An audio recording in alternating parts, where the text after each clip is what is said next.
Hello everyone, welcome back to Padhle channel. So आप लोग कैसे हैं? आई होप आप सभी बहुत अच्छे हैं। और आज हम लोग नया चैप्टर स्टार्ट करने वाले हैं, दैट इज़ मैट्रिक्स। बहुत सारे बच्चे जो है डिमांड कर रहे थे कि मैम मैट्रिक्स स्टार्ट कर दीजिए। सो आज वो दिन अपना आ ही गया है।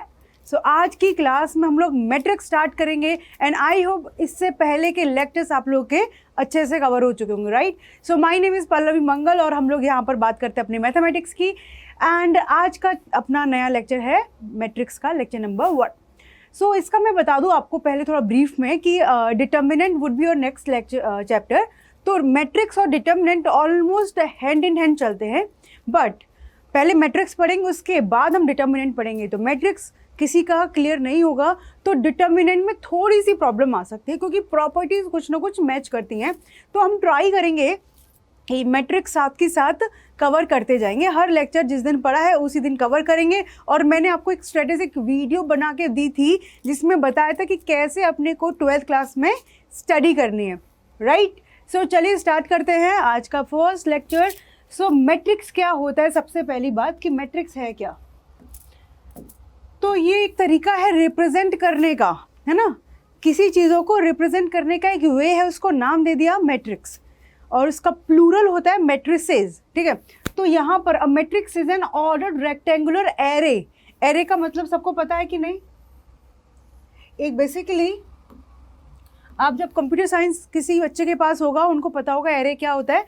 इस तरीके से हम बॉक्स बनाते हैं और एलिमेंट्स लिखते हैं, है ना? तो ये रेक्टेंगुलर एक एरे में बोला जा रहा है is an order rectangular array of numbers और फंक्शंस। मतलब कुछ भी हो सकता है, नंबर हो सकते हैं, फंक्शंस हो सकती है, ठीक है? आगे बोला है the number or functions are called the elements or the entries of matrix. जो भी एलिमेंट्स होंगे इस रेक्टेंगुलर एरे के अंदर उसको क्या बोलेंगे हम? Entries of matrix. तो छोटा सा एग्जाम्पल मैं आपके सामने कि कैपिटल ए, यहाँ पर आपने सिंपल लिख दिया 12। तो this is also a matrix जिसके अंदर सिर्फ एक एंट्री है। ये रेक्टेंगुलर के वे में रहेंगे हमेशा, एक है, ठीक है?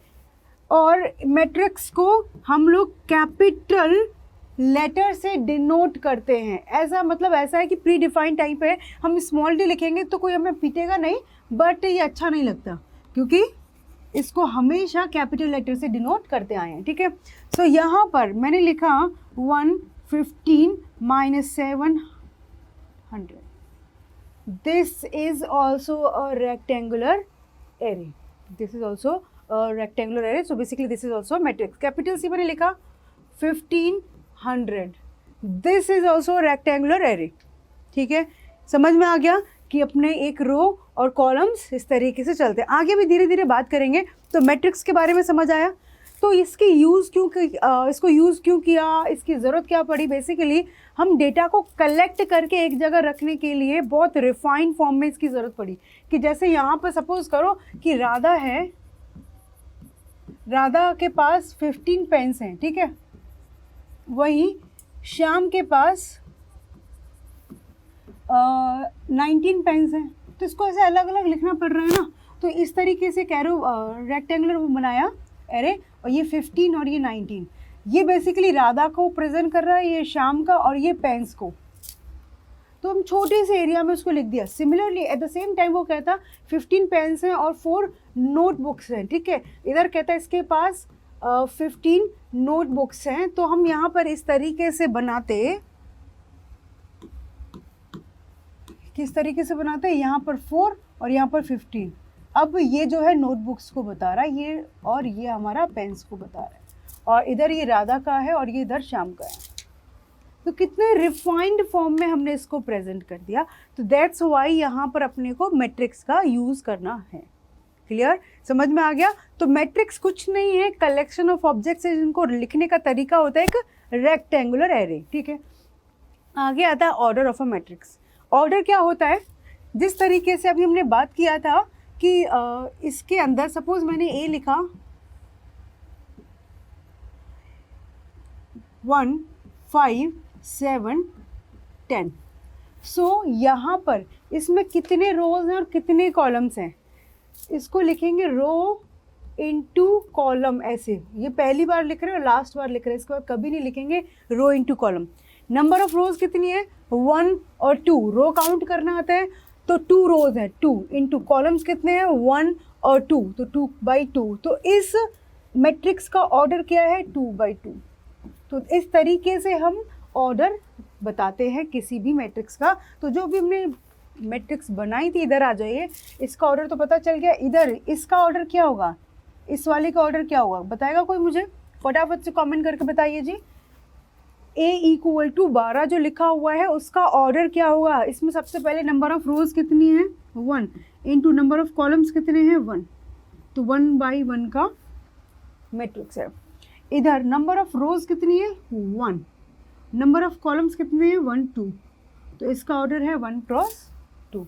इधर इसमें नंबर ऑफ रोज कितनी है 2, नंबर ऑफ कॉलम्स कितने हैं 2।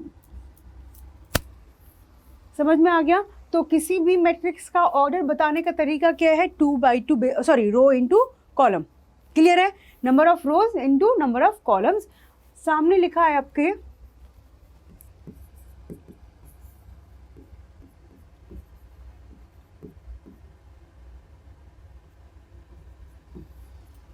इसका ऑर्डर बताइए, कोई भी इसका ऑर्डर बताइए, इसका ऑर्डर क्या होगा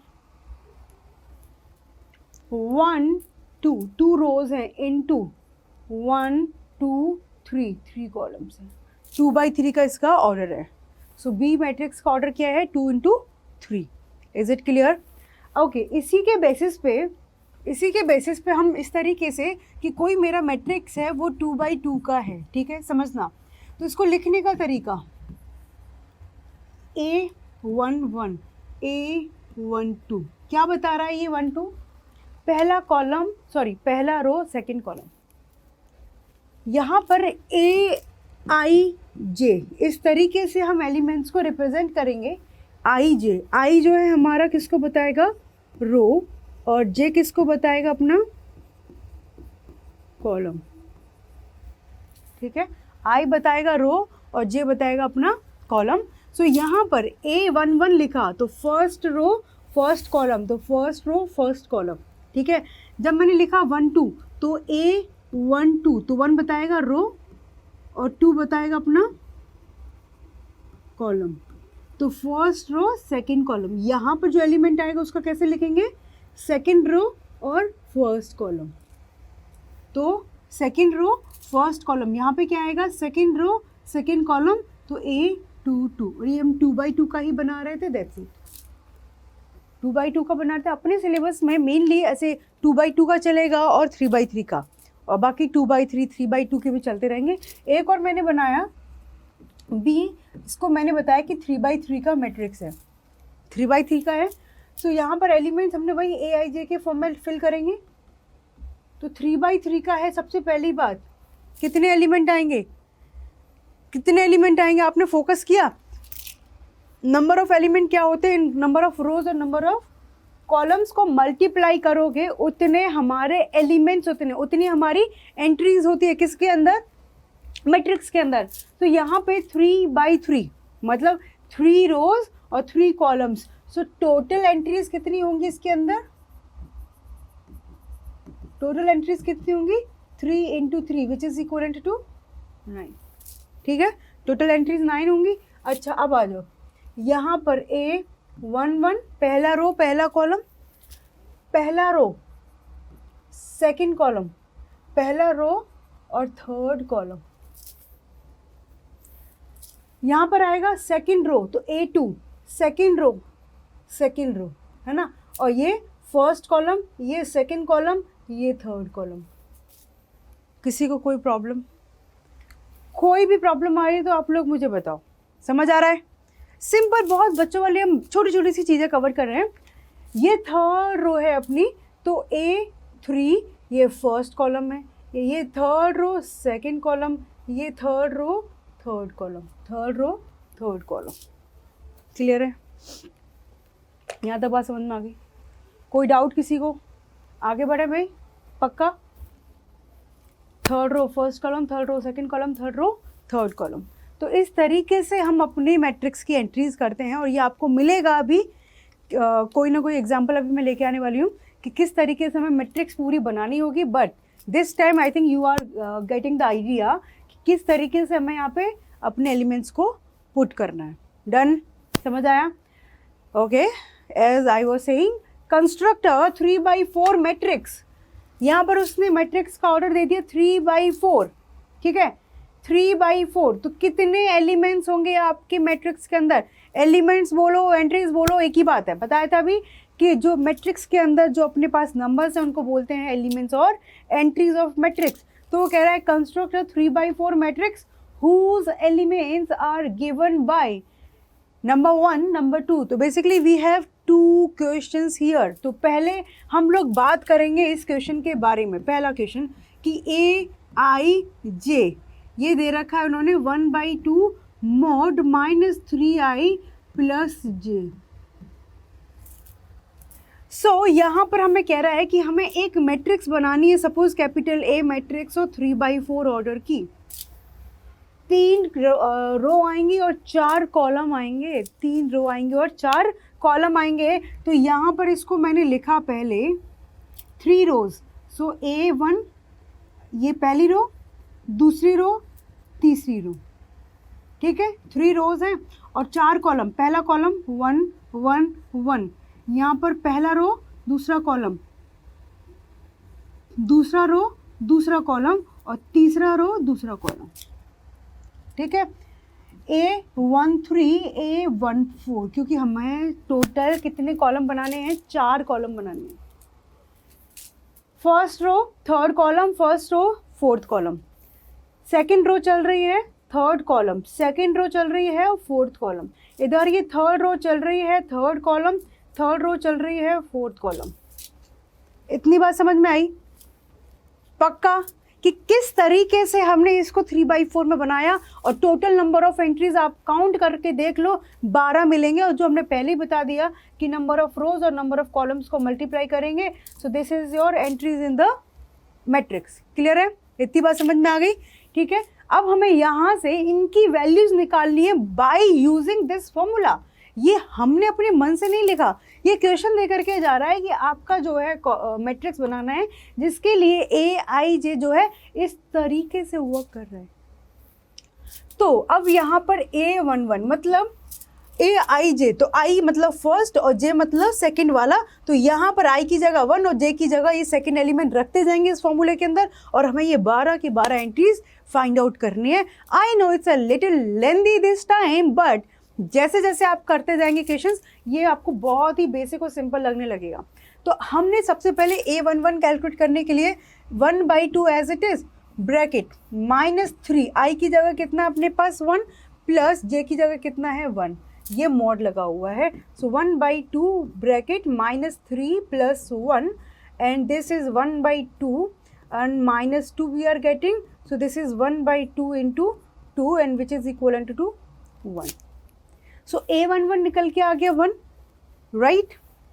सिमिलरली अब हम बात करेंगे A12 के बारे में। आप लोग भी मेरी हेल्प करते चलो साथ के साथ। A12 तो 1/2 तो सबके साथ है मॉड -3, I की जगह हमारे पास 1 प्लस J की जगह अपने पास कितना है 2, ठीक। So this is 1/2 mod -3 plus 2 and we are getting 1/2। Is it clear? Now A13 12 entries हैं, धीरे धीरे करते चलना, आराम आराम से, गलती मत करना। यहाँ पर सिली मिस्टेक्स होने के चांसेस हैं क्योंकि आपको लगता है अरे 12 एंट्रीज कैलकुलेट करने फटाफट करते हैं। 1 मिनट बचाने के चक्कर में पूरे 5 मिनट जो बर्बाद होंगे ना, वो आइडिया नहीं आपको। -3, I की जगह 1, J की जगह 3। तो यहाँ से 1/2 ब्रैकेट -3 प्लस 3, बहुत बढ़िया, ये आ चुका है 0। A14 तो 1/2 mod -3 into I plus J, तो ये हो चुका है 1/2 mod -3 plus 4 and that we are getting 1/2। तो पहला रो हमने पूरा कैलकुलेट कर लिया, एक पड़ाव कंप्लीट कर चुके हैं। चलिए जी, अब हम सेकंड रो में एंटर करते हैं। A21 की बात करेंगे। A21 तो 1/2 फॉर्मूला यही यूज़ करना है, बार बार मैं याद दिला रही हूँ, भूल मत जाना। मॉड -3, I की जगह पहला एलिमेंट 2 प्लस J की जगह 1, तो ये आ चुका है 1/2 -6 + 1 और ये आ चुका है 5/2। डन है, समझ आ गया? ओके, नाउ हम लोग इसकी बात करेंगे A22 के बारे में। A22 तो 1/2 mod -3 इंटू आई की जगह 2 प्लस जे की जगह 2, -3 इंटू 2 प्लस 2, ठीक है। तो ये आ चुका है 1/2 -6 + 2 और that is your 4/2 which is equal to 2, ठीक है। A22 निकाल दिया। अब चलते भाई इधर A23 की बात करेंगे, है ना, 2 3 2 4। सो 1/2 mod -3 आई की जगह 2 और प्लस जे की जगह 3, ये आई और ये J, 1/2 mod -6 + 3 and we are getting कितना, 3/2। मॉड के बारे में तो सबको पता है ना, कोई ऐसा बच्चा जिसको मॉड के बारे में नहीं पता? मॉड के अंदर कोई भी नेगेटिव वैल्यू सो वो मॉड नेगेटिव को एलिमिनेट कर देता है। Now A24 so 1/2 mod -3 into I plus J, 1/2 mod -6 + 4 and we are getting 1/2, here we have -2 so mod हट जाएगा and we are getting 1 only। now A24 तक हो गया। अब थर्ड रो पर आ जाते हैं A31 so 1/2 mod -3 इंटू आई plus j, तो ये हो चुका है 1/2 -9 + 1 and equal to 8/2 which is equal to 4। A32 equal to 1/2 mod -3 into I plus j, ये भूल तो नहीं रहे, आई पहला एलिमेंट, j second one, so 1/2 mod -9 + 2, तो ये है 1/2 mod में -7, तो ये मिलेगा अपने को 7/2। A32 तक मिल गया। A33 की बात करेंगे अगेन 1/2 mod -3 इंटू आई प्लस जे, 1/2 -9 + 3 कितना, -6/2, तो मतलब 3। और लास्ट है अपना A34 1/2 mod -3 इंटू आई प्लस जे, 1/2 mod -9 + 4 और that is equal to 5/2।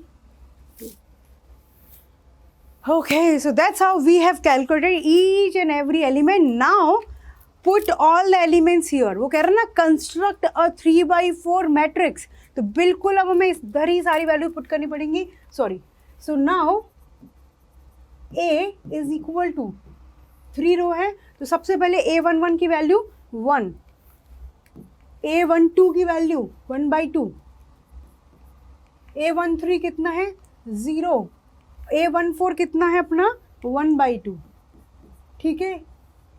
Okay, अब उसके बाद A21 हो, आराम से रखना 5/2, उसके बाद A22 कितना है अपना 2, फिर आएगा A23 दैट इज 3/2, फिर आएगा A24 that is 1, A31 4, A32, A33 और A34।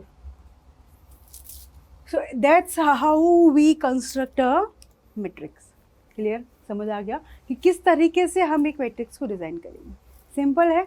सिमिलरली यहाँ पर एक और दे रखा है AI = equal to 2i - j। मैं आपको थोड़ा बता देती हूँ, बाकी डिटेल में आप इजीली इस क्वेश्चन को कैलकुलेट कर सकते हैं। एंड द सेम वे वो कह रहा है कि इसका भी हमें क्या बनाना है, 3/4 मैट्रिक्स बनाना है। किसका, इधर, तो एक बी मैट्रिक्स बनाना है 3/4 ऑर्डर का, जिसके लिए AIJ कैलकुलेट करने का फॉर्मूला क्या है, 2i - j। तो आप अलग से फिर से मत लिखो, काम अपने को टाइम थोड़ा सेव करना है, तो यहाँ पर अपने ये सब बनाए, यही तो बनेगा, तो उसके लिए हमें कैलकुलेट करना है इस तरीके से। या तो आप लिख लो, your choice, A11, A12, A13, A14, A21, A22, A23 और A24, और ये है A31, A32, A33 और A34। बताओ, तो यहाँ से A11 निकालना है तो 2 - 1 1, A12 निकालना है तो 2 - 2 0, है ना, 2 इंटू आई है। और A13 निकालना है तो 2 - 3 इक्वल टू -1, और A14 निकालना है 2 - 4 इक्वल टू -2। कितना इजी था, क्योंकि यहाँ पर कुछ भी डिवाइड में नहीं था, सिंपल डायरेक्ट सब्ट्रैक्ट कर दिया, बहुत ईजीली हमने फर्स्ट रो कैलकुलेट कर लिया। अब A21 की बात करेंगे तो 2 into 2 minus 1 which is 3। A22 की बात करेंगे 2 into 2 minus 2 which is equal to 2, 4 माइनस 2 2। A23 की बात करेंगे 2 into 2 minus 3 which is equal to 1 and A24 की बात करेंगे 2 into 2 minus 4 which is equal to 0। बहुत बढ़िया है, यहाँ पर तो सीक्वेंस में फटाफट कैलकुलेट कर लिया हमने। A31 की बात करेंगे तो 2 into I minus J this is equal to 5। A32 तो ये हो गया 2 इंटू 3 माइनस 2, तो देखो 6 माइनस 2 4। A33 तो 2 इंटू 3 माइनस 3, 6 माइनस 3 3। और A34 लास्ट ये है 2 इंटू 3 माइनस 4, 6 माइनस 4 2। ये तो बहुत ही सिंपल लोगों ने फटाफट से कैलकुलेट कर लिया। तो नाउ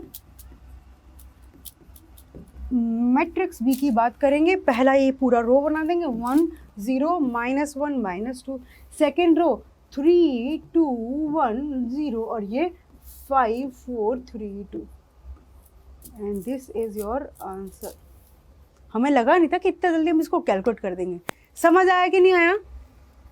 बहुत बेसिक क्वेश्चन है ये, बिल्कुल सिंपल से क्वेश्चन है कि यहाँ पर अपने को ये फॉर्मूला दे रखा था, इस फॉर्मूले के बेसिस पर हमें एक मैट्रिक्स लिखनी थी और वो ऑर्डर क्या होगा वो दे रखा है अपने क्वेश्चन ने, दैट इज 3/4 कि 3/4 ऑर्डर की अपने को एक बनानी है क्या मैट्रिक्स। और AIJ अलग अलग दे रखे हैं, देखो डिफरेंस बनाने के लिए दो क्वेश्चन इसलिए पिक किया कि यू शुड नो कि इसके लिए अलग बनेगा और इसके लिए अलग बनेगा। सिमिलरली इस तरीके से कुछ भी IJ में अपने को दे रखा हो सकता है और उसके लिए एक अलग मैट्रिक्स बन के आएगी। बात समझ में आ गई? सबको क्लियर है? इस तरह के क्वेश्चन आपको डेफिनेटली पेपर में एक मिल सकता है, तो you should know how to proceed such type of questions. Done? सबको चमक गया? बहुत सिंपल है, बताओ मज़ा आया कि नहीं आया? है ना सिंपल, कुछ भी नहीं है इस क्वेश्चन में। फटाफट से हमने किया क्या है, बच्चों वाले काम किए सारे, किए कि नहीं किए सारे बच्चों वाले काम, कि मल्टीप्लाई कर दिया, डिवाइड कर दिया। हाँ, बस इसका थोड़ा ध्यान रखा कि ये पहला रो, second row, third row, first column, second column, third column and ये फोर्थ कॉलम। तो इस तरीके से हमने कॉलम्स का याद ध्यान रखा और इससे ज़्यादा कुछ नहीं किया। डन है ना? सिंपल। आगे बढ़े, क्या कहते हो बच्चों? ठीक है, चलो अब आ जाओ। एक और एग्जाम्पल है, if a matrix has 8 elements what are the possible orders it can have. थोड़ा सा दिमाग लगा करके सोचिएगा कि क्या पूछ रहा है क्वेश्चन। अपना दिमाग थोड़ा सा दौड़ाओ इसके अंदर कि क्वेश्चन कहना क्या चाह रहा है। वो कह रहा है कि एक मैट्रिक्स है जिसके अंदर 8 एलिमेंट्स हैं। जिस तरीके से अभी हमने सीधा सोचा था, ये हमसे उल्टा काम करवा रहा है। अभी हमें ऑर्डर पता होता था और फिर हम नंबर ऑफ एलिमेंट्स बता रहे थे। इट वाज वेरी इजी, फटाफट से कॉलम और रोज को मल्टीप्लाई करके हम बता पा रहे थे। अब वो कह रहा है कि एक मैट्रिक्स के अंदर 8 एलिमेंट हैं, तो what are the possible orders that it can have. मतलब क्या क्या ऑर्डर की मैट्रिक्स हो सकती हैं जिसके नंबर ऑफ एलिमेंट्स 8 हो। तो हमें करना क्या होगा, सिंपली 8 के हमें फैक्टर्स बनाने होंगे और कुछ नहीं करना। कि हमारे पास एक मैट्रिक्स है जिसके अंदर 8 एलिमेंट्स है, तो सोचो कि 8 किस तरीके से बन सकता है। 1 इंटू 8 बन सकता है, ठीक। और क्या लिख सकते हैं इसको, 2 इंटू 4 लिख सकते हैं। और क्या लिख सकते हैं, और कुछ लिख सकते हैं, 4 इंटू 2 और 8 इंटू 1। ये दोनों आपस में अलग अलग हैं। 2 इंटू 4 और 4 इंटू 2 सेम नहीं है। 2 इंटू 4 क्या होगा, 2 रो 4 कॉलम, और 4 इंटू 2 क्या होगा, 4 रो और 2 कॉलम। अच्छा, इनके अलावा कोई और पॉसिबल चीज़ दिख रही है अपने को? मुझे तो नहीं नज़र आ रही। ठीक है, तो यही 4 यहाँ पर हमारे पास मैट्रिक्स पॉसिबल है। पहला क्या है, 1 क्रॉस 8, मतलब 1 रो और 8 एलिमेंट, एक ही रो आएगी और 8 कॉलम आएंगे। इसको थोड़ा सा आपको दिखाऊं किस तरीके से बनेगा। वो A11, A12, A13, A14, A15, A16, A17, A18। इस तरीके से हमारे पास एक रो लेकिन 8 कॉलम्स। ये 1 8 का है, ठीक है। यही मैं आपको डिफरेंस क्रिएट करूं कि A 8 क्रॉस 1, मतलब इधर की बात करें तो ये क्या कह रहा है, 8 रोज और एक कॉलम है। तो A11, A21, A31, A41, A51, A61, A71 और A21। 1 2 3 4 5 6 7 8 8 रोज, एक column. So both are different. अब ये बात आप नेक्स्ट टाइम नहीं भूलेंगे कि A, B और B, A दोनों अपने आप में अलग अलग होते हैं, क्योंकि पहला एलिमेंट जो अपना नंबर ऑफ रोज को प्रेजेंट करता है और सेकंड वन कॉलम्स को प्रेजेंट करता है। तो ये अपना रोज है और ये अपना कॉलम है, ये अपना रो है और ये अपना कॉलम है। Is it clear? ये बात समझ में आ गई सबको कि रो और कॉलम की कहानी चल रही है। नाउ ये यहाँ पर ये और ये भी अलग अलग है। इसके अंदर क्या कह रहा है, A2 क्रॉस 4, ये कह रहा है भाई साहब कि सिर्फ 2 रो हैं, A1 और A2, तो 4 कॉलम हैं, A12, A13, A14, A21, A22, A23, A24। Can you count it?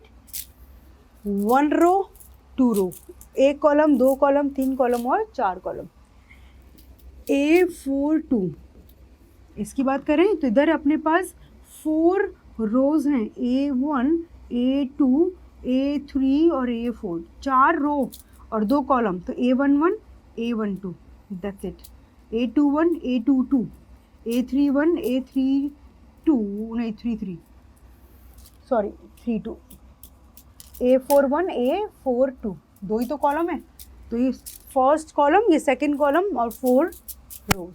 तो हर मैट्रिक्स के अंदर if you are going to count total elements are 8। तो ऐसा नहीं है कि उसने नंबर ऑफ एलिमेंट्स दे दिए तो उस तरीके की सिर्फ एक ही पॉसिबल होगी। यहाँ पर अपने पास कितनी पॉसिबल मैट्रिक्स हैं? 4। सबके ऑर्डर्स अलग अलग है, इसलिए इनको हमेशा याद रखना कि इनका ऑर्डर चेंज करने पर बोथ आर सेम। हाँ जी, A33 की बात करें और इनका आपस में उल्टा करें तो ये सेम है, इसमें कोई डिफरेंस नहीं है। 3 रोज 3 कॉलम, ठीक है? इतनी बात क्लियर होगी सबको? आगे बढ़ें डेफिनेटली। ओके, अब बात आती है अपना टाइप्स ऑफ मैट्रिसेस। किसकी बात करेंगे? Types of matrices. धीरे धीरे करके हम सारी बातें करेंगे। पहला है अपने पास कॉलम मैट्रिक्स। अभी तक तो हमने सब एक साथ पढ़ लिया कि मैट्रिक्स होती है बस। अब वो गया टाइप्स ऑफ मैट्रिसेस। तो हर एक अलग टाइप की मैट्रिक्स को कुछ अलग नाम दिया जाता है जिसको आप अलग से पहचानोगे, दूसरा अच्छा ये वो है। अब ऐसे तो हम ऐसे रोड पर चल रहे होते हैं ना, रोड पे चल रहे हैं तो लोग दिखते कहते हैं जनता जा रही है ना, ऐसे तो कहते हैं अरे इतने सारे लोग जा रहे हैं, जनता जा रही है, जनता, पीपल आर गोइंग, है ना। वहीं आपको कोई नाम पता है किसी का, आप ऐसे चिल्लाओगे अरे अरे रुक जाओ, अरे आदमी रुक जाओ, कोई नहीं रुकेगा। आप पर्टिकुलर नाम से बोलोगे अरे मोहन, तो मोहन सडनली रुक जाएगा, है ना। तो इस तरीके से हर मैट्रिक्स का अलग अलग नाम दिया है जिससे आप बहुत जल्दी आइडेंटिफाई कर पाओगे जब आपको क्वेश्चन मिलेंगे। तो पहले अपने पास है क्या? Column matrix. कॉलम मैट्रिक्स क्या होता है? एक ऐसा मैट्रिक्स जिसमें सिर्फ एक कॉलम होता है। एक ऐसा मैट्रिक्स जिसमें अपने पास एक ही कॉलम होता है उसको कहते हैं कॉलम मैट्रिक्स। उसमें रो कितने भी हो सकते हैं।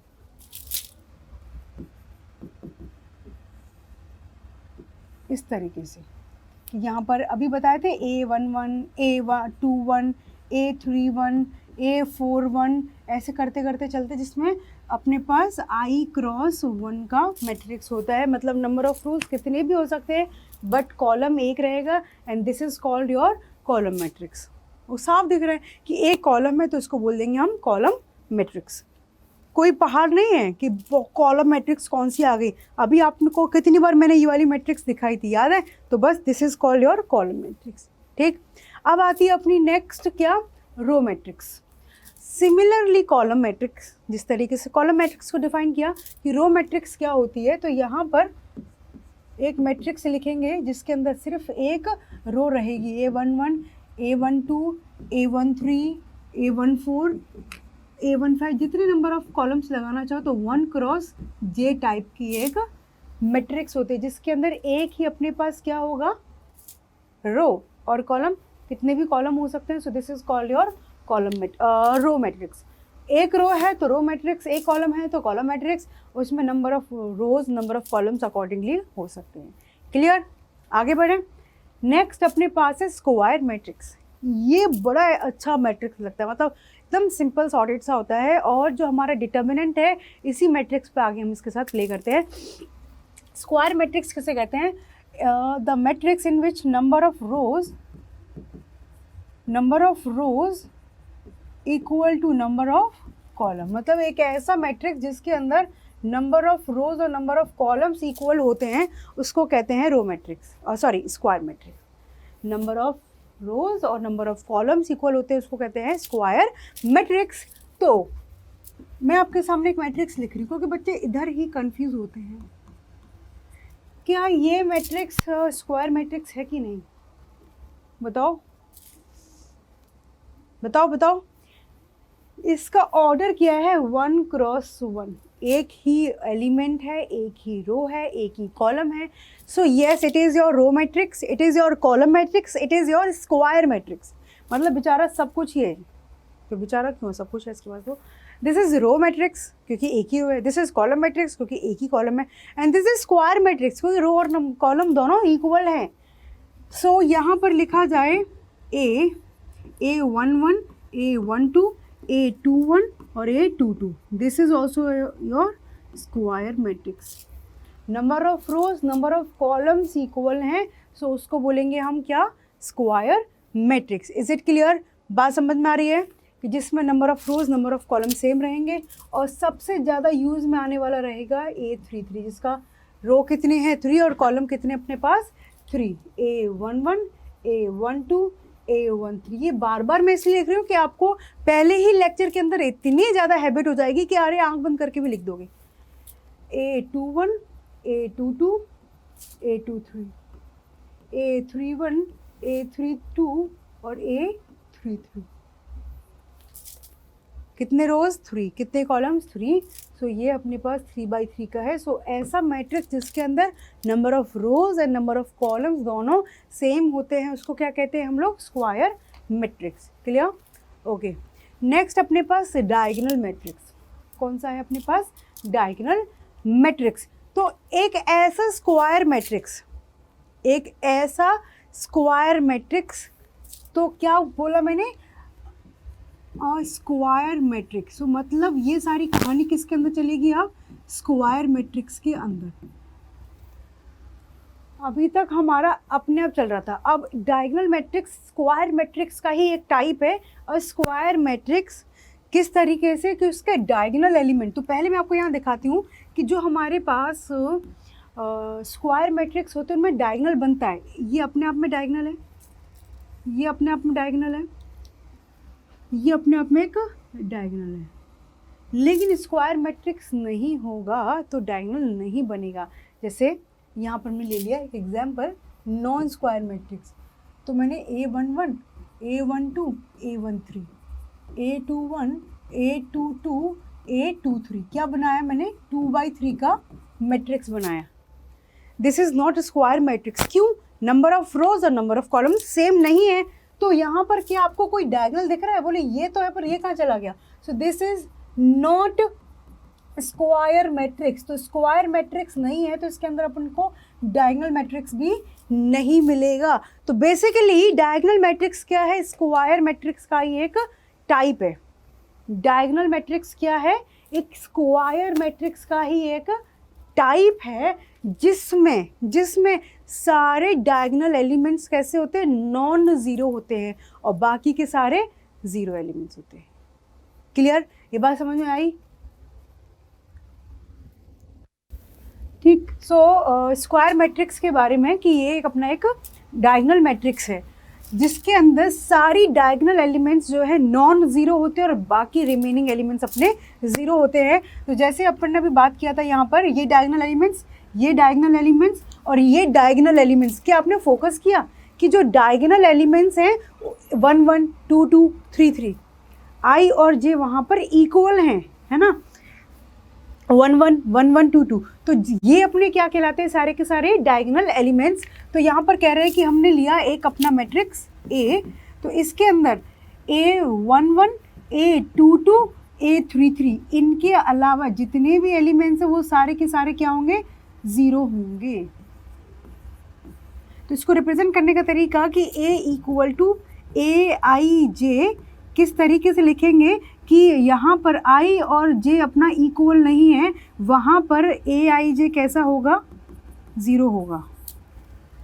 और यहाँ पर i इक्वल टू j है, वहाँ पर a i j अपना जो है इक्वल टू 0 नहीं होगा। ये बात समझ में आई कि नहीं आई? इसको लिखने का तरीका है, ये अपने डायगोनल एलिमेंट्स हैं, डायगोनल एलिमेंट्स के i और j दोनों इक्वल हैं, तो ये अपने नॉन ज़ीरो एलिमेंट्स होंगे। और रिमेनिंग जितने भी एलिमेंट्स हैं इनका i और j आपस में सेम नहीं होगा, ये सारे एलिमेंट्स ज़ीरो होंगे। तो मैंने कोई भी एग्जांपल लिया 0 1 2, सॉरी इसको ले लेते हैं 2 0 0 0 0 0 0।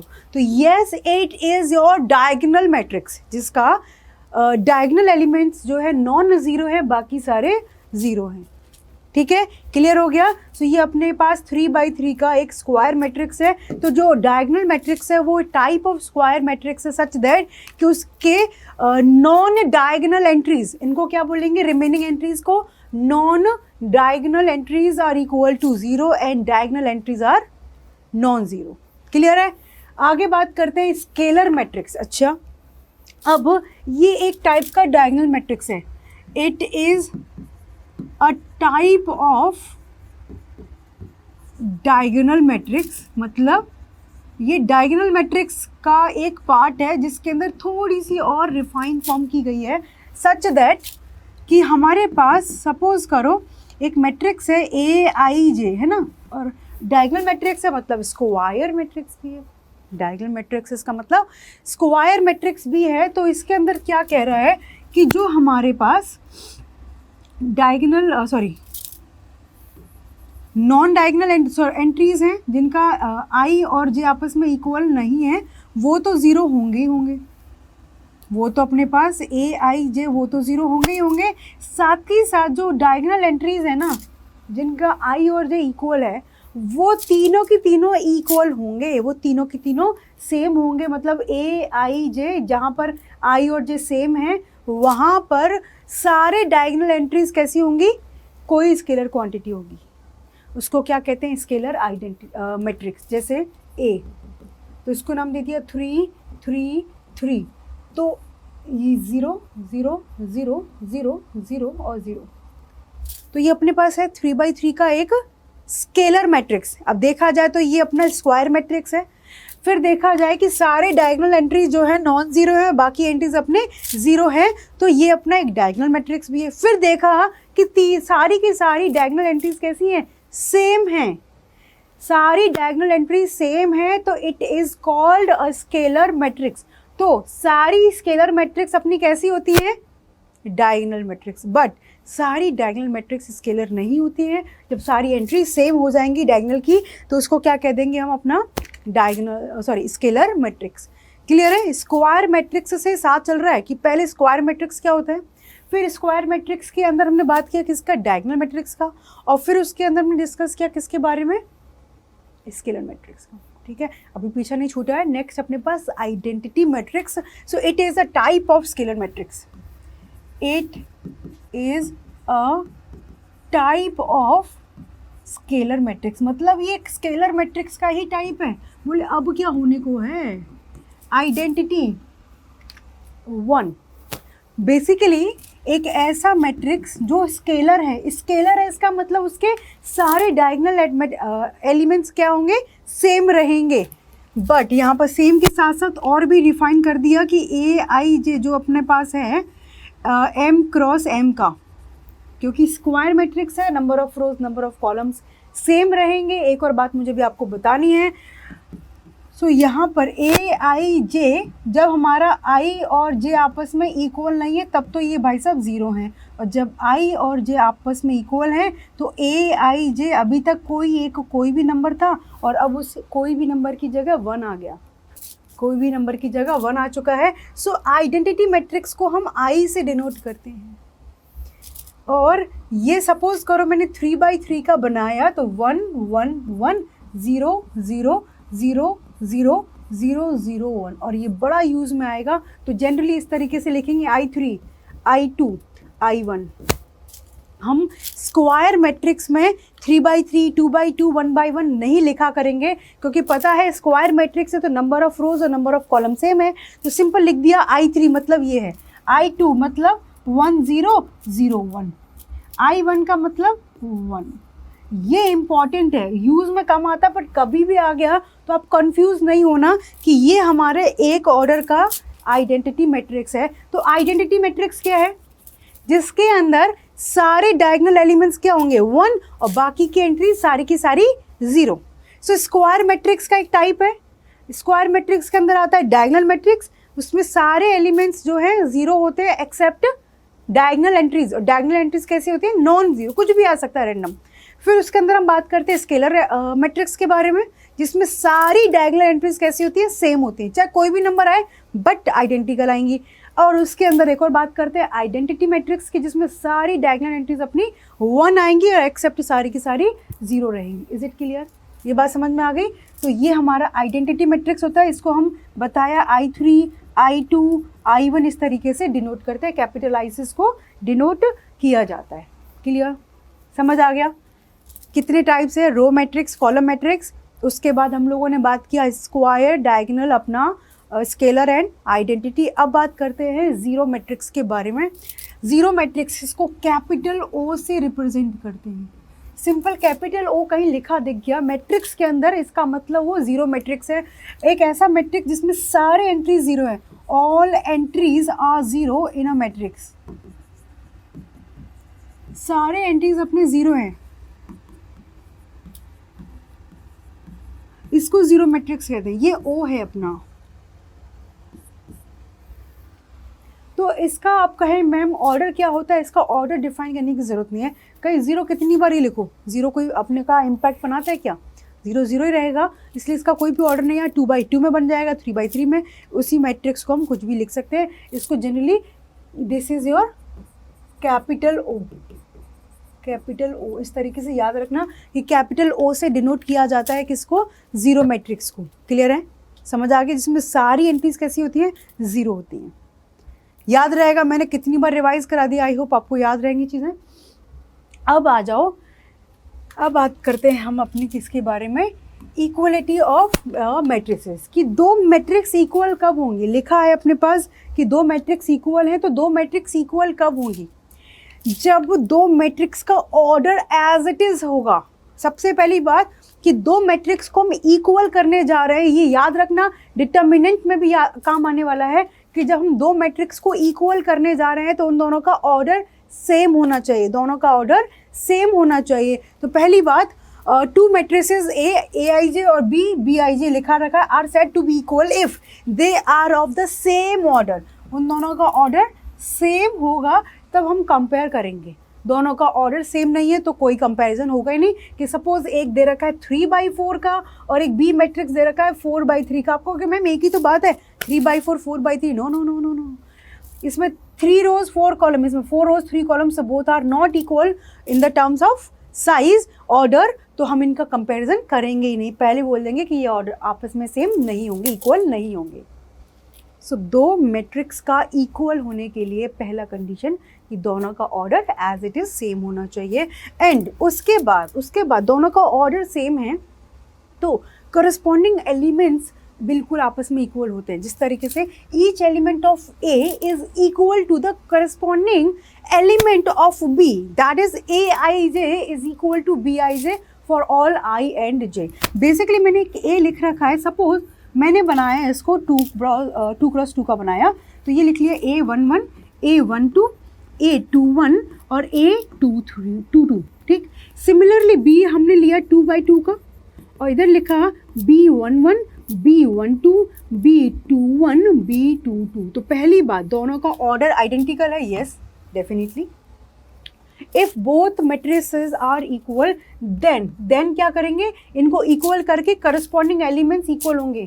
मतलब पहले पोजीशन पे दो एलिमेंट्स हैं तो A11 should be equal to B11। After that this element should be equal to this, first row second column, so A12 should be equal to B12 and accordingly second row में first column, second row first column, so A21 is equal to B21 and A22 is equal to B22। इसका meaning वही है कि corresponding elements जो हैं अपने दोनों matrix के बिल्कुल आइडेंटिकल होंगे, एक दूसरे के इक्वल होंगे। सो करस्पॉन्डिंग का मीनिंग समझ में आता है कि जिस पोजीशन पे इस मैट्रिक्स में एलिमेंट है, दूसरे मैट्रिक्स में भी सेम पोजीशन पे एलिमेंट होगा, उन दोनों को आपस में इक्वल कर देंगे। क्लियर हो गया? बहुत सिंपल है। एक लेक्चर देखने के बाद आपको मैट्रिक्स बहुत आसान लगेगा चैप्टर, और आराम से आप कर पाएंगे। आगे हम इसका लेवल और बढ़ाते जाएंगे इन टर्म्स ऑफ क्वेश्चंस। अब यहाँ पर आ जाओ, एग्जाम्पल दे रखा है if this is equivalent to this. तो इफ दे रखा है तो यहाँ पर कह रहा है अपने को कि बाकी की वैल्यूज बतानी है। तो देखो आराम से फोकस करते हैं। एक रो, दो रो, 3 रो, 1 2 3, तो ये 3x3 का है एक मैट्रिक्स। अच्छा, इसका भी ऑर्डर रिकॉग्नाइज करते हैं, 1 2 3, 3 cross 1 2 3, 3x3। So both matrices are of the same order, 3x3. So definitely we will compare. Now पहला एलिमेंट जो है इसके इक्वल होगा। पहला एलिमेंट जो है अपना करस्पॉन्डिंग एलिमेंट्स इक्वल होंगे। सो x + 3 इज इक्वल टू 0। मर्जी से 0 नहीं किया, पहला एलिमेंट पहला रो पहला कॉलम, पहला रो पहला कॉलम, करस्पॉन्डिंग एलिमेंट्स को इक्वल करते चलेंगे। तो यहाँ से x निकल गया है -3। चलो जी, बहुत बढ़िया। Now first row second column, first row second column, तो यहाँ से z + 4 is equal to 6। So z we are getting 2। कोनो दिक्कत? आई डोंट थिंक सो कि आपको कोई प्रॉब्लम होनी चाहिए। समझ आ रहा है? आगे बढ़े। Now first row third column, first row third column, so यहाँ लिखा है 2y - 7 equal to 3y - 2। Calculate करें 2y - 3y, और इधर लेकर के आएंगे 7 - 2, so -y equal to 5। So we are getting y equal to -5, y equal to -5। Is it clear? Okay, now see, बढ़िया interesting. Second row first column, second row first column same दे रखा है। यहाँ पर -3 कुछ और दिया होता तो साफ कह देते कि ये इन दोनों में गलत डेटा है। a - 1 ये एलिमेंट इक्वल होगा इसके, तो बिल्कुल लिख दीजिए a - 1 equal to -3। So a equal to -3 + 1, so we are getting a equal to -2। ठीक, now this element 0 is equal to second row third column 2c + 2, तो c इक्वल टू -1। क्या आपको कैलकुलेशन फास्ट करना आता है? 2c + 2 डिवाइड कर देंगे उधर ले जा करके -1। क्लियर है? तो यहाँ पर हमें x मिल गया, पहली बात -3, y कितना मिल गया अपने को -5, z कितना मिल गया 2, और अभी c मिल गया है -1 और a मिल गया है -2। मुझे एक और अननोन दिख रहा है b। ठीक है, अब आराम से देखो, ये दोनों सेम है, ये दोनों सेम है, तो इन दोनों में कंपेयर करेंगे। अब रिमेनिंग यही है अपने पास, b - 3 is equal to 2b + 4। Am I clear?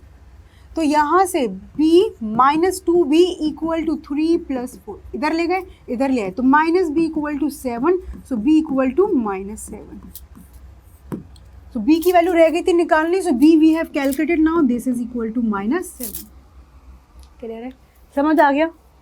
Simple है कहानी।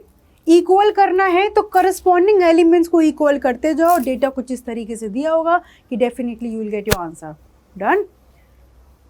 आ जाओ, अब बड़े सिंपल से क्वेश्चंस हैं, हम लोग थ्योरी बाद में करेंगे, पहले अब करेंगे कुछ क्वेश्चंस। लिख रखा है ए दे रखा है aij m cross n। This is the way to write down any matrix. Clear? Okay, so is a square matrix. वो कह रहा है कि कोई भी मैट्रिक्स दे रखी है, स्क्वायर मैट्रिक्स होगी कब? ऑप्शंस, जब m की वैल्यू n से छोटी है, जब m की वैल्यू n से बड़ी है, जब m की वैल्यू n की इक्वल है। What is m and what is n? m है नंबर ऑफ रोज और n है नंबर ऑफ कॉलम्स। अभी पढ़ के आए थे, नंबर ऑफ रोज और नंबर ऑफ कॉलम आइडेंटिकल होंगे तो इसको क्या कहेंगे हम? एक स्क्वायर मैट्रिक्स बोलेंगे। जब रोज और कॉलम आपस में आइडेंटिकल होंगे उसको बोलेंगे square matrix. Okay, which of the given values of x and y make the following pair of matrices equal? Okay, दो मैट्रिक्स दे रखी हैं, दोनों को इक्वल कब बनाएंगे? तो पहले एक रो दो रो, एक कॉलम दो कॉलम, 2 by 2। इधर ऑर्डर पहचानो 1 1 2, सो 2/2। हमारे पास दो मैट्रिक्स हैं, दोनों का ऑर्डर सेम है 2/2, so yes we will compare, दोनों इक्वल होने के चांसेस हैं। आगे उन्हें ऑप्शन दे रखे हैं तो नॉट पॉसिबल टू फाइंड भी दे रखा है। लेट्स सी ऐसा क्यों है कि या फिर ABCD में से कोई आंसर तो होगा ही होगा। स्टार्ट करें। तो क्या करना है, एक तरीके से ये मैट्रिक्स लिखिए 3x + 7 एंड y + 1, इधर है 5, इधर है 2 - 3x is equal to the remaining 0 8 y - 2 and 4, इन दोनों को इक्वल किया। कंपेयर करना स्टार्ट करें। 3x + 7 = 0 है ना, तो x = -7 / 3। क्लियर हो गया। सेकेंड को कंपेयर करेंगे, 5 = y - 2, तो y = 5 + 2 which is equal to 7। ठीक, अब इधर से इन दोनों को कंपेयर करेंगे। ठीक है, तो y + 1 = 8, तो y = -7। देखना आराम से, चुपचाप देखते रहो भी।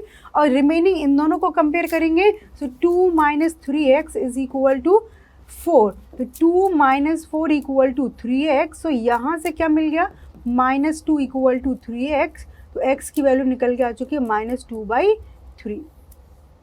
अब x तो एक ही है ना, y एक ही है, x की दो वैल्यूज निकल गई है, -7/3 -2/3, and at the same time y की दो वैल्यूज -7 और +7। इसीलिए उसने बोला है, देखो आप गलती करने के चांसेस हमें बड़े सारे हैं, -2/3 और 7 भी दिख रहा है ना, इधर से -1/3 और अपने को -7/3 नहीं दिख रहा है x की वैल्यू, यप, और -2/3 दिख रहा है यहाँ पे, but it is not possible. x की दो वैल्यूज़ मिल रही हैं, y की दो वैल्यूज़ मिल रही हैं, मतलब डेटा इनएप्रोप्रिएट दे रखा है। सो बड़े इजीली आप ये टिक करके आगे बढ़ेंगे, नॉट पॉसिबल टू फाइंड, या एक और ऑप्शन दिया जा सकता था इनएप्रोप्रिएट डेटा, कि जो डेटा दे रखा वो सही नहीं है, क्योंकि एक वेरिएबल की एक ही वैल्यू निकलेगी। यहाँ पर x की अपने को दो अलग अलग वैल्यूज़ मिल रही हैं, दैट इज़ रॉन्ग। y की दो अलग अलग वैल्यूज़ मिल रही हैं, that is wrong. That's why पूरा क्वेश्चन करने के बाद ही आप आंसर कंक्लूड करेंगे, ऐसा नहीं कि दो वैल्यूज़ निकाल करके और आंसर में फाइंड आउट करने लग जाए, अरे x और y दो ही तो अननोन है। बट भाई एक बार पूरा तो करो, ये भी दे रखा है, यहाँ से ये मैच किया तो कितना मिल गया, 2 मिल गया।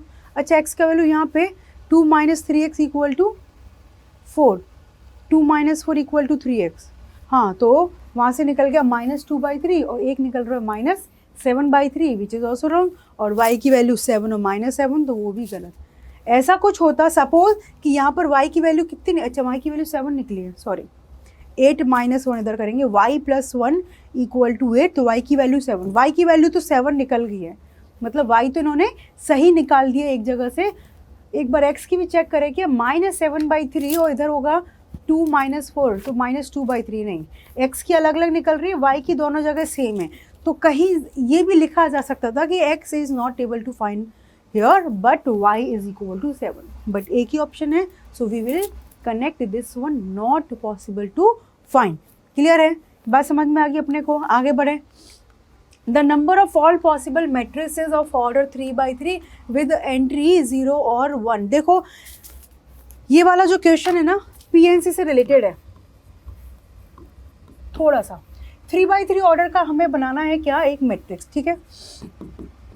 3/3 ऑर्डर का कितने एलिमेंट्स होंगे बच्चों, 9, A11 A21 A31 A21 sorry yup, first row second column, second row second column, third row second column, A first 3 A23 और A33।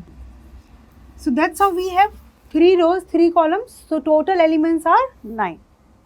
9 हमारे पास एंट्रीज है, वो कह रहा है कि total number of all possible matrices of order 3/3 with the element 0 और 1। आपके पास दो एलिमेंट है 0 और 1, और 3/3 की कितनी मैट्रिक्स बना सकते हैं। तो आप लोगों को मैंने परम्यूटेशन कॉम्बिनेशन पढ़ाया था 11th क्लास में, सो आपको कॉन्सेप्ट पता हो तो यहाँ पर ये सोचो कि इस प्लेस को फिल करने के लिए हमारे पास दो ऑप्शंस हैं, दो नंबर्स हैं, आइदर 0 और 1। जब तक टास्क कंप्लीट नहीं होगा हम मल्टीप्लिकेशन थ्योरम अप्लाई करते जाएंगे। टास्क कंप्लीट कब होगा? जब हमारी सारी एंट्रीज फिल हो जाएंगी। सारी एंट्रीज फिल हो जाएंगी तो देखो इस प्लेस को फिल करने के लिए वी हैव 2 ऑप्शंस। तो हम यहाँ पर नंबर ऑफ वेज लिखेंगे और नंबर ऑफ मैट्रिसेस की बात करेंगे। 2 into this place can be filled in 2 ways. 2 this place can be filled in 2 ways. क्यों? क्योंकि हमारे पास सिर्फ या तो 0 है या फिर 1 है, या तो 0 है या फिर 1 है। तो 2 ही एंट्री है अपने पास हर प्लेस के लिए, तो multiplication with 2। This place can be fill in 2 ways. This place can be fill in 2 ways. This place can be fill in 2 ways. जब तक सारी एंट्रीज सारी एंट्रीज फिल नहीं कर देते तब तक हम मल्टीप्लाई करते चलेंगे, क्योंकि हर एलिमेंट को फिल करने के लिए हमारे पास या तो 0 है या फिर 1 है। अगेन इस प्लेस के लिए या तो 0 या फिर 1, इस प्लेस के लिए या तो 0 या फिर 1, इस प्लेस के लिए या तो 0 या फिर 1। उसने कोई कंडीशन नहीं बताई कि हमारे पास लिमिटेड 0 है, लिमिटेड 1 है। अपने पास इनफाइनाइट 0, इनफाइनाइट 1, कहीं पर कितनी बार रखो। तो हो सकता है कि सारी एंट्री 0 हो सकता है सारी एंट्रीज 1 हो, हमें कोई मतलब नहीं है। वो कह रहा है total number of possible matrices. तो 2 कितनी बार आया होगा? 9 टाइम्स, 2 to the power 9, और ये होता है 512। ये मुझे डेटा याद है 512। सो अपने पास option number D is the right answer. क्या ये समझ आया? Permutation combination. तो मैंने आपको शायद जब लास्ट में 11th क्लास के बारे में मैं बात कर रही थी तो मैंने ये भी बताया था कि पीएनसी एक ऐसा टॉपिक है जो आपका हमेशा हर जगह यूज़ में आता रहता है, राइट। तो परम्यूटेशन कॉम्बिनेशन अपना कहीं पर भी कैसे भी यूज़ में आ जाता है। तो अब इसको समझ में आ गया कि number of all possible matrices जब हमें 0 और 1 दे रखा है, यहीं पर अपने से वो 2x2 के मैट्रिक्स के बारे में बात करता। किसके बारे में? 2x2 की मैट्रिक्स के बारे में कहता कि 2x2 की मैट्रिक्स बनाओ। तो टोटल एंट्रीज कितनी है? 4, और 2 ऑप्शन है, तो 2 the power 4 आप डायरेक्टली काम कर देते, मतलब इजीली अब आप अपना टाइम सेव कर सकते हैं। क्लियर है? कोई कंडीशन नहीं थी। जब हम थोड़ा फर्दर स्टडीज़ की बात करेंगे तो वहाँ पे थोड़ा कंडीशन लगा करके भी क्वेश्चन पूछा जा सकता है। ठीक है, आगे बढ़े। ओके, अब बात आती है ऑपरेशन ऑन मैट्रिसेस। जिस तरीके से हम अपना एडिशन, सब्ट्रैक्शन, मल्टीप्लिकेशन, बायोमेट्रिक्स, बायोस्केलर, इस तरीके की बातें करेंगे। तो आज की क्लास में बस हम एडिशन के बारे में बात करेंगे, बाकी के ऑपरेशन जो है अगली क्लास में करेंगे, वरना आपके लिए हो जाएगा बहुत ज़्यादा। सो ये लास्ट टॉपिक है आज की क्लास का, तो आपको समझ में आ चुका होगा।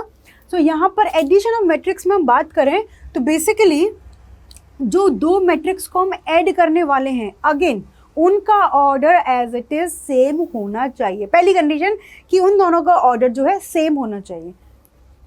तो हमने एक ए मैट्रिक्स लिया है i क्रॉस जे का और एक बी मैट्रिक्स लिया है i क्रॉस जे का, तो order should be same. 2 matrix को ऐड करना है, उनका ऑर्डर जो है अपना सेम होना चाहिए, सबसे पहला सिचुएशन। उसके बाद उनके करस्पॉन्डिंग एलिमेंट्स को हम ऐड कर देंगे। सिंपल, करस्पॉन्डिंग एलिमेंट्स को ऐड कर देंगे तो जो नया एडिशन करके मैट्रिक्स बनेगा वो भी सेम ऑर्डर का बनेगा, वो भी सेम ऑर्डर का बनेगा। तो सेकंड स्टेप में क्या करेंगे? ये फर्स्ट स्टेप है, ऐड ऑल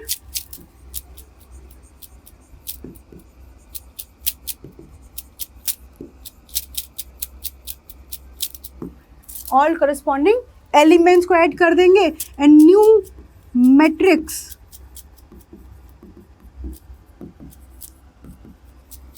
सेम ऑर्डर का मिलेगा। जब हम सपोज करो 2x2 का 2 मैट्रिक्स है, दोनों का सेम ऑर्डर है, करस्पॉन्डिंग एलिमेंट्स को ऐड करेंगे तो जो नया एडिशन होकर के मैट्रिक्स मिलेगा वो भी सेम ऑर्डर का मिलेगा। एक छोटा सा एग्जांपल आपके सामने है, यहाँ पर आराम से देखो क्या दे रखा है।